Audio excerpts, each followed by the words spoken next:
Cruising, chill ride, takbong pogi. Ito ay mga salitang budol sa mga group rides ngayon.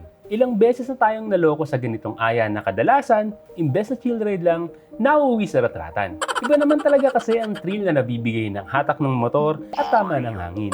Pero kung katulad kita na nababatukan kapag mabilis, mas gusto ng chill ride lang at trip ang mga cruiser bikes, kailangan mong tignan tong bike na to.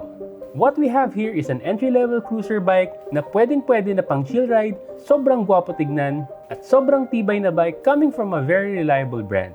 I'm Neozeke, and this is the Royal Enfield Meteor 350.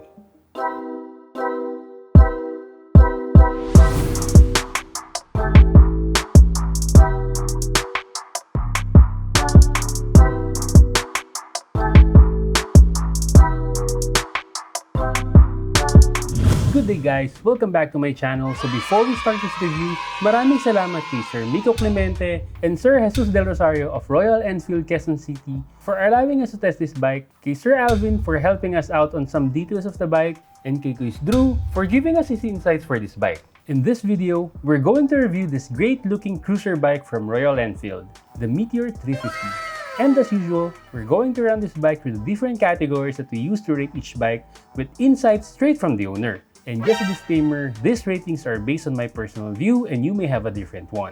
So without further ado, let's get into it. Number 1 is the looks. Sa lahat ng sub 400cc bikes, ito na siguro ang masasabi kong top 1 sa list ko in terms of the looks. Being a cruiser and a classic bike lover, pasok na pasok sa manlasa ko tong bike na to. Feeling ko mas lumalaki yung muscles ko kapag ginagamit ko tong bike na to. At isa to sa hindi ko mapigilan tignan at balik-balikan from time to time even after ko i-review yung bike. Parang tinatawag niya ako at sinasabing, "Iuwi mo ko!" This bike is the entry-level bike sa cruiser category ng Royal Enfield but it looks big for its displacement. Well, it's a 350cc bike kaya parang isang kembot lang, pasok na dapat siya sa expressway. Kahit sa angle, ang laki at ang haba niya tignan. Though I would say na if you are 6 feet tall or mas malaki pa, posibleng magmukhang maliit sa itong bike na to. I really love the looks of this bike. The timeless and classic design perfectly blends with the sporty aura of the bike, which I really like. The looks and quality of each part and section of the bike says a lot sa bike na to. From the newly designed frame, to the bulky and solid tank, to the classic side mirrors, to the sophisticated foot pegs, to the solid fenders, at sa kung ano-ano pang components ng bike na to. You will have that confidence that this bike is really made like a gun. Usually sa isang entry-level or middleweight bike, may mapapansin kang hindi proportion sa design. Pero dito sa bike na to, all parts are well-designed and balanced kaya sobrang ganda niya. And the thumper engine really works its magic. Hindi lang sa tunog ng engine pero pati na din sa looks ng bike. Plus, the headers and exhaust of the bike has a larger diameter than other bikes. Kaya nakadagdag pa sa ganda ng looks at tunog ng bike. Another good thing sa bike na to is that it comes with an extended front fender na agad kaya iwas talsik ng bato, tubig at putik sa engine. And the lights. Man, kahit na halogen lights ang nakakabit sa bike na to, the shape and the build quality is solid. Pasok na pasok sa gusto ko at nakadagdag pa sa ganda yung outer LED DRL ng headlight at solid taillight. This bike has a height of 1,140mm, length of 2,140mm, width of 845mm, wheelbase of 1,400mm, and a ground clearance of 170mm. The ground clearance is one of the general cons ng mga cruiser bikes, since these bikes are meant to be low. Plus, ang mga humps dito sa Pilipinas, can go as high as 4 inches based on the standards. Pero since this bike has a higher ground clearance than the standard cruiser bikes, I don't think it will have a problem even though it comes with a center stand sa lahat ng variants niya. This bike comes in several colors based on their variant, which also adjusts its price. On the Fireball variant, they have the yellow, red, blue, and matte green. While on the Stellar variant, they have the black, red, and blue. And on the Supernova variant, they have the blue, brown, and red. It doesn't matter kung ang hinahanap mo ay sporty cruiser or classic cruisers na may chrome parts. This bike has the variant for it. And if I'm to own one, I would definitely get the Fireball Yellow kahit na ito ang pinaka-basic na color ng Meteor 350 dahil na-love talaga ako sa color combination nito. Ensure that all components are blacked out for that sporty look, install an engine guard, install a side pannier, install the front fork boots, install a pillion seat rest para kay chairman, and of course, an aftermarket exhaust para lumabas yung machong tunog niya. And if there's something na I wish Royal Enfield do for the looks of the bike, wala. As in, wala. For me, wala ka na talaga masyadong babaguhin sa looks ng bike na to dahil sobrang okay na siya as stock. So in terms of the looks, I would give this bike 5 stars. Number 2 is comfortability. Aside from the looks, dito sa category na to sobrang nag-excel yung bike in my opinion. Generally, merong reputation ng cruiser bikes na matagtag, mahirap i-maneuver, and mabigat dalhin, pero ibahin nyo itong bike na to. Not because it is a beginner's bike and only has 350cc engine, but because of the great components and style ng bike. And I would go as far as to say that this bike is the most comfortable Royal Enfield bike for me. Isa-isahin natin kung bakit. Unang-una is the riding stance. Given a cruiser bike, a Meteor 350, the stance is very comfortable for both rider and the pillion. With a combination of the low seat height, chumps handlebar, and mid-foot controls, para ka lang nasa lazy boy version ng motor na gumagalaw ang paa. Second, cushion of the seats is really good. Hindi lang sa rider pero pati na din sa pillion. The material of the seats are really good and really thick for a cruiser bike. The curves of the seat is perfect and salong-salo yung wepax ng rider, while the pillion seat is acceptably wide and long kaya mag-e-enjoy yung backride sa pagsakay sa motor na to. At meron pang variants and accessories itong bike na to na passenger backrest para mas comfy ang backride mo. Pangatlo, even though it has an air oil-cooled engine heat is really a non-factor sa bike na to. I didn't feel the engine heat at all even on traffic, which is really great. Pang-apat, weight of this bike is 191 kilograms. Yes, it's quite heavy for a 350cc bike, but once you are moving, the feeling is opposite. Since this is a cruiser, the bulk of the weight is on the lower side of the bike, kaya magaan siya dalhin on the road. Considering the build quality of the brand, the Meteor 350 is a little lighter than I expected. Remember, this is a Royal Enfield where everything is supposed to be made like a gun. Pang-lima, even though this is a cruiser, mataas yung ground clearance ng bike. In fact, mas mataas ng kaunti yung ground clearance ng bike na to than Yamaha R3, kaya hindi ka kakabahan na ilin yung bike na to sa curves dahil hindi agad tatama yung foot pegs niya sa road unlike the other cruiser bikes. And lastly, the seat height of this bike is very Filipino-friendly. Kung medyo hindi ka nabihiyaan ng height, walang problema sa motor na to. Magiging komportable ka sa bike na to at hindi ka kakabahan sa mga uneven pavements dahil you won't need to do tiptoe to balance the bike. Seat height is just 765mm, I'm 5'9", and ganito ang itsura pag akong nakasakay. The only cons for me for this bike is yung gear shift controls niya. It uses a heel toe shifter which may be a little confusing for riders na sanay sa toe shifting lang like me. Although it's more of a preference for me since masanay ako sa toe shifting lang. And this is case-to-case basis kasi most cruisers naman, even the Harleys, are using heel toe shifters. So for the comfortability, I would give this bike 5 stars. Number 3 is engine and performance. This bike is powered by a 349cc, air and oil-cooled, 4-stroke, single overhead cam, single-cylinder thumper engine that produces peak power of 23.3 horsepower at 6,100 RPM and 27 Nm of torque at 4,000 RPM. It uses a 5-speed gearbox, so expect na mas mahaba yung gamit mo ng mga gears before you shift to a higher one. The engine is supported by a twin down-tube spine frame, which is the same frame as the other bigger cruisers like the Yamaha Bolt. Documented top speed of this bike is just 114 km/h on stock, but from my experience, I would say na it can go a little faster than that. I wasn't just able to test it in the metro due to the traffic, and since you cannot bring this bike sa expressway due to the sub 400cc rule, this is still a theory for me. Pero as per Royal Enfield, you can modify the combination ng front and rear sprocket based on your desire kung more torquey or more speed sa dulo ang gusto mo. Fuel tank capacity is 15 liters, which is big for its category dahil usually nasa 9 to 13 liters lang ang average fuel tank capacity ng mga cruiser bikes. And the bike has a fuel consumption of 41 kilometers per liter, which is really good considering the displacement of the bike. Isipin mo, 350cc na cruiser bike na kasing tipid lang ng mga daily scooter? Panalo, di ba?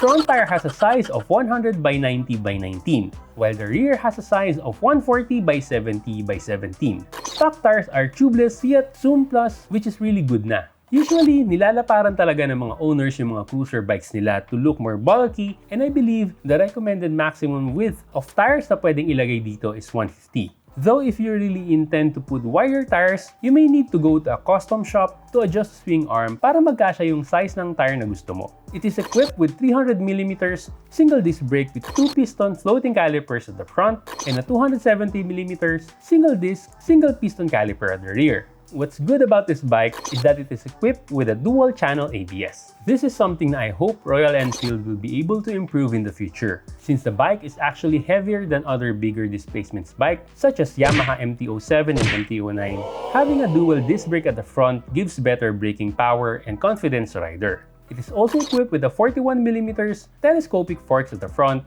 and a twin-tube emulsion shock absorbers with 6-step adjustable preload at the rear. Kagaya nga na sinabi ko kanina, this bike is an entry-level cruiser kaya expect na mabait ang engine nito for beginner riders. It has a very light clutch and very manageable throttle, perfect for newbie and chill riders. Performance-wise, I would say na 80% to 90% ang power ng bike na to and nasa low to mid gears, meaning ibibigay niya sa'yo yung pull na need mo from stop and overtaking on metro roads. But of course, wag mo lang aasahan na this bike will still be powerful on open roads because this bike is not made for speed. One thing I noticed in this bike is that even though it is only a single-cylinder engine, you will hear and feel that dug-dug sound of the Enfield. That thumper engine really sounds different and mature for me.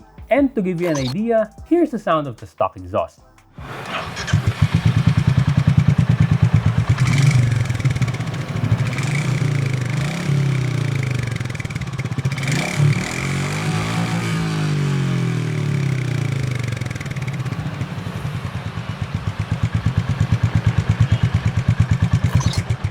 So for the engine and performance, I will give this bike 4.5 stars.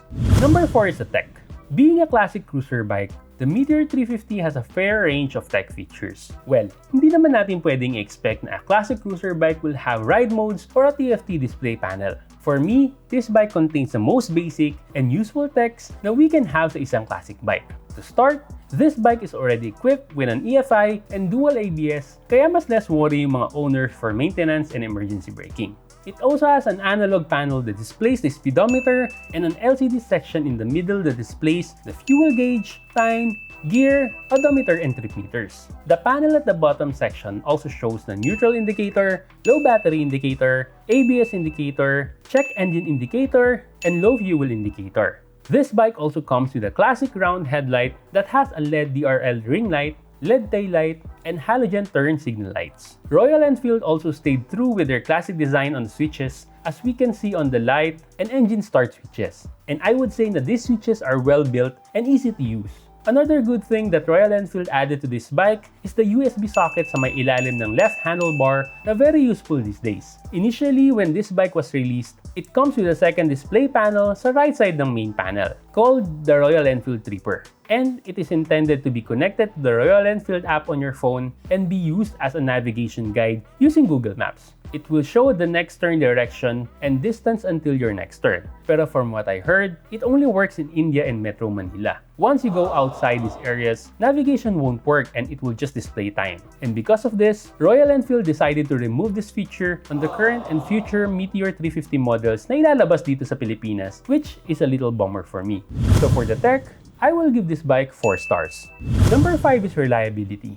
The Royal Enfield Meteor 350 was released last 2021, pero the original Meteor was first released last 1952 as the Super Meteor 700 that has a 692cc engine and features a standard design na somehow similar sa Royal Enfield Classic line. That line lasted for 10 years and was just discontinued nung nilabas na yung Royal Enfield Interceptor 750. And after 6 decades, nagbabalik ang Meteor line which comes with a redesigned and upgraded Royal Enfield engine to cater the new generation of riders. It is now being introduced in the market as a practical, affordable, and fun bike for any rider.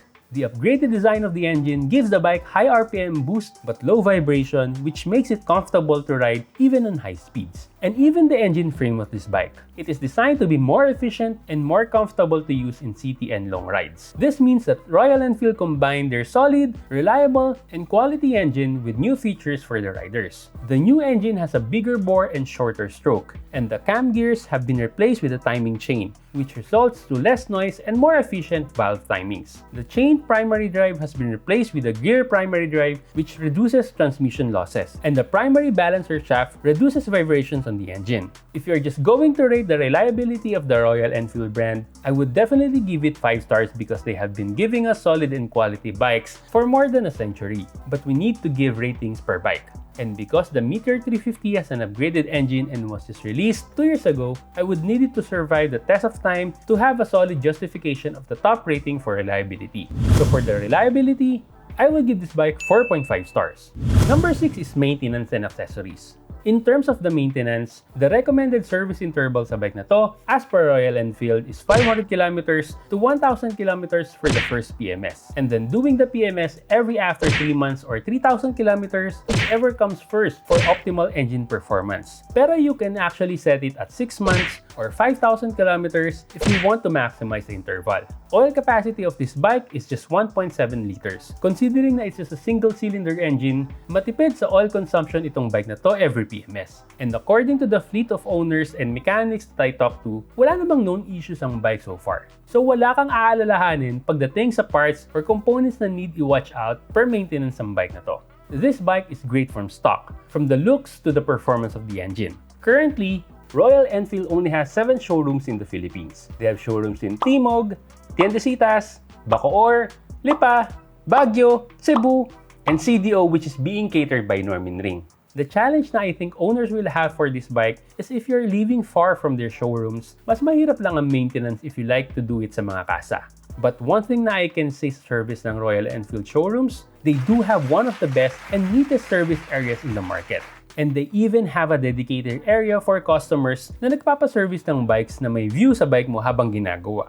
This is something na as an owner, napaka-importante sa akin para nakikita ko kung paano inaalagaan yung motor ko. In terms of accessories, marami silang available accessories in their showrooms, pero it is best pa din to call ahead before going para sure na merong available stock pagdating. And their warehouse is located within Metro Manila lang, kaya it will just take 2 to 3 days of delivery kung walang stock ng parts or accessories sa mga showrooms. They even have a booklet of accessories na available sa showrooms with actual pictures sa unit, kaya you will see if you really like it. Though of course, their accessories are not as widely available as the Japanese brands, pero you can always contact their showrooms and they will help you out in shipping the parts and accessories as well. So for the maintenance and accessories, I would give this bike 4.5 stars. Number 7 is the price. Given na ang displacement ng bike na to ay nasa borderline ng sub 400cc rule, we will rate this category based sa value na binibigay ng bike versus sa price niya dahil sa ating mga Tagaluson lang naman applicable yung rule na yon. The price of the Royal Enfield Meteor 350 is based sa colorway niya. The Fireball Yellow, Fireball Red, Fireball Blue, and Fireball Matte Green variants are priced at 257,000 pesos. While the Stellar Black, Stellar Red, and Stellar Blue variants are priced at 269,000 pesos. While the Supernova Blue, Supernova Brown, and Supernova Red are priced at 281,000 pesos. And as of July 2023, meron pang limited offer ang Royal Enfield Quezon City na 25,000 off sa lahat ng bikes nila. Sobrang laking discount nito dahil you can already use that money for a good chunk of accessories or gears. As of the moment, we do not have similar bikes sa Meteor 350 within the 300 to 350cc category dito sa Pilipinas dahil nag-uumpisa pa lang naman yung mga ganitong category sa atin. So the closest bikes na are somehow similar sa bike na to are the Benelli Imperiale 400 which is priced at 238,000 pesos and the Motorstar Cafe 400 which is priced at 145,000 pesos. Though these bikes are more of a classic standard bike na mas dapat i-compare natin sa Royal Enfield Classic 350 than the Meteor 350 na cruiser. Kaya I would say na this bike standalone sa category niya. Well, unless dalhin ng Honda dito ang Rebel 300. If you want to avail this bike, there are only 2 options for you. Of course, unang-una is to pay it by cash, which is still the best option for me sa mga riders para iwas gastos sa interest, additional charges, and additional payments sa pagtanggal ng encumbered sa papel ng motor.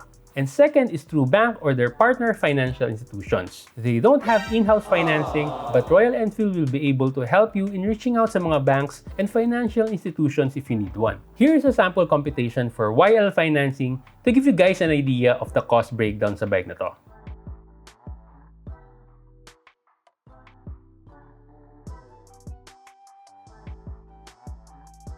If we factor in the 400cc rule sa bansa natin, we may rate this bike lower since meron ng mga bikes na pasok sa rule and has a lower price. it really depends kung saan ka located and saan mo gagamitin yung bike. Pero for me, the price justifies the looks and quality of the bike. Not to mention the heritage of the brand as well, kaya for me, the price is just about right. So for the price, I would give this bike 4.5 stars. Number 8 is the owner's rating. So yung mga quiz, feature letter natin today si Quiz Drew. Quiz, ano yung mga naging basihan mo kung bakit Meteor 350 yung kinuha na? Actually, like I was looking around sa market talaga eh. Tapos binibase ko rin sa kung anong klaseng ride yung gagawin ko. And narrow down ko siya sa cruiser type na bike. Kasi ayoko na naman yung super fast na sport bike. Ayoko din naman yung sobrang laki. So something that I can use on a daily basis and also use comfortably sa long rides. So nung tumitingin ako sa market, nakita ko yung Meteor. Actually, parang love at first sight talaga actually siya. Kasi yung style niya pa lang, yung parang timeless talaga yung pag tinignan mo yung style ng Meteor. It's a very classic bike. Ang ano lang sa akin was the color.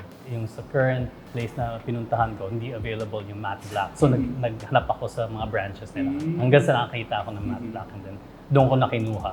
Pero yung gusto kong style is yung Supernova na may windscreen din siya. So, in-upgrade ko na lang. Naglagay na lang ako ng touring seat and windscreen. So, I got what I really wanted. The color and the style of the Meteor. Sa mga pros naman, so far, dun sa paggamit mo ng Meteor 350, ano yung mga masasabi natin mga pros? Pros sa kanya, reliability. Number one talaga kasi over a year na siya sa akin siguro, like a year and 5 months. And hindi pa ako nagka-problema sa kanya. Ever since I got it, PMS lang, just follow yung standard procedure kung kailan may PMS siya. Other than that, gas mileage. Ang ganda ng gas mileage niya talaga kasi 15-liter tank din. So, maabot ako ng close to 400 kilometers bago ako magpa-gas up ulit. And speaking of reliability, I've had the bike for over a year na. Pero mga almost 11,000 kilometers na rin ako. 10,790 plus kilometers na ako. And she's never failed me once sa lahat ng mga trips na pinuntahan ko. Taken it yung mga provincial roads, okay siya sa cruising. Para sa akin, ang sweet spot niya is like 80 to 90 kilometers per hour. Yung mga provincial roads, yung long stretches siya. You can really enjoy yung stability niya kasi medyo malaki siya, heavy but it's not too heavy. So stable siya on higher speeds. Nadala ko na rin siya sa Marilake. So yung mga twisties doon, Kamusta naman? na-enjoy ko rin. I mean, I won't lean it like a sport bike, pero may enjoy mo pa rin na mag-lean kahit pa paano and be confident yung sa tires. Ano pa ba? Yung comfortability ng seat. As in, nagmo-mold talaga yung seat mo dun sa seat ng motor kasi malapad siya. So, really comfortable ride. Tapos, yung riding position niya, perfect for me too. Kasi tinatry ko rin yung iba ng mga cruiser, medyo forward yung placement ng controls. Sobra sa akin. Pag yung iba naman, sobra sa likod. Ito, sakto lang. Sakto lang sa riding preference ko. Tapos, yung fill-in seat. Ano ko kasi, ang OBR ko kasi is yung wife ko. So sabi niya, kung kukuha ka, kailangan komportable din ako pag nakaupo So tinignan niya, chinek ko, tinry niya, umpo siya, kasado, green light. So yun yung parang final call dun sa pag-purchase ka ng Meteor. Everything else okay na eh. Nung sinabi niya, komportable ako dito sa likod. Then I was like, alright, let's go get it. In terms of the cons naman, alam naman natin na no perfect bike naman. So, what are your cons sa Meteor 350? Para sa akin ng cons ko, it was a little too quiet for me. Kasi syempre nakikita mo yung ibang mga cruiser, you want that dub-dub-dub-dub-dub, yung idling na niya. Pero alam mo naman dahil sa displacement niya, na hindi mo ma-achieve yung mga tunog ng Harley talaga ng mga malalalim. So, quick fix din naman I upgraded lang dun sa exhaust and I got the sound that I needed. Medyo nag-improve din ng konti yung acceleration niya. Another con would be the suspension. Since brand new siya, the suspension was a little tight for me. So, nabanggit naman sa akin is ride it a few 100 kilometers and lalambot din siya. Pero may ako na isa na parang kung gusto mong shortcut, mag-angkas ka ng medyo mabigat. Tapos dalhin mo ng mga siguro 100 kilometers. After nun, lumambot na agad. Lumambot agad yung ano kay. Breaking agad. Yun, and maybe yung tripper. Pero at the time when I bought it, it was still new. So they were still making the adjustments with the tripper machine and linking it to Google. So pag hindi rin stable yung internet connection mo, pag nawala sa phone mo, wala na rin. So you have to stop and then restart everything.